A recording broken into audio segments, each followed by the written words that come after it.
जरा पीछे वो बड़ी सीटें डालिए जिनको लेकर यह माना जा रहा है कि वहां पर इस बार सबसे ज्यादा नजर इसलिए रहने वाली है क्योंकि वहां पर बैटल ग्राउंड बड़ा दिलचस्प है और इसकी चर्चा एग्जिट पोल में भी हुई है। जरा वो सीट एक बार डाल दीजिए, हालांकि उसको हम नीचे ग्राफिक्स में भी लगातार चला रहे हैं। बैटल ग्राउंड वाली सीटें कौन कौन सी हैं ये जरा डाल दीजिए।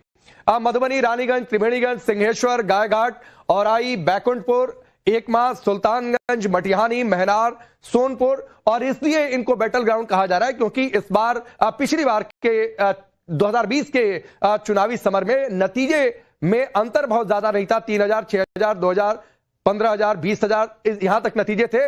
इसमें सूर्यगढ़ा, बरबीघा, राजगीर, बाढ़, सासाराम, झाझा, वजीरगंज, भभुआ, गुरुआ, नोखा, दिनारा, विक्रम, डुमरांव, ये सारी सीटें हैं। सिर्फ इतना ही नहीं, अभी तो बहुत कुछ और है, उसकी भी लिस्ट जल्दी जल्दी देख लीजिए।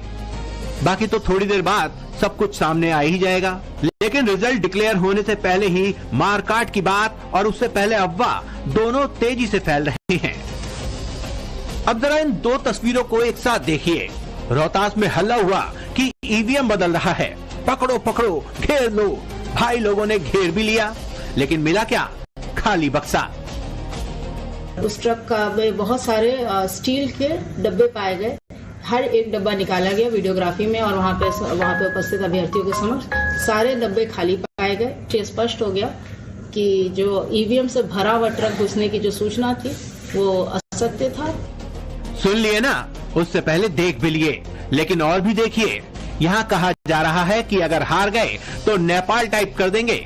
नेपाल टाइप कर देंगे मतलब जैन जी वाला हंगामा। सुनिए सुनील सिंह को, लालू परिवार के राइट हैंड कहे जाते हैं, क्या कह रहे हैं।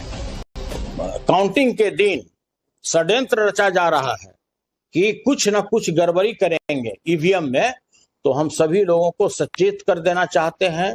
आप पदाधिकारी हैं या जिसके कहने पर आप कार्य कर रहे हैं तो आपको सचेत हो जाना चाहिए, नहीं तो रोड पर आपको वो दृश्य दिखेगा कि जिसकी परिकल्पना नहीं की जा सकती है।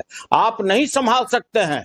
जिस तरह नेपाल में हुआ, जिस तरह से बांग्लादेश में हुआ, जिस तरह से श्रीलंका में हुआ, वो दृश्य कल आपको पूरे बिहार में देखने को मिलेगा। बिहार पहला राज्य नहीं है जहां जाति आधारित जनगणना कास्ट सेंसस को नीति का आधार बनाया गया। ये चुनाव जाति को केवल वोट बैंक से आगे ले जाकर नीतिगत उपकरण बनाएगा, जैसे आरक्षण और बजट आवंटन। दूसरे राज्य जैसे यूपी, बंगाल इसको कॉपी करेंगे। बिहार महिलाओं के लिए केंद्रित कल्याण योजना का प्रयोग धर्मी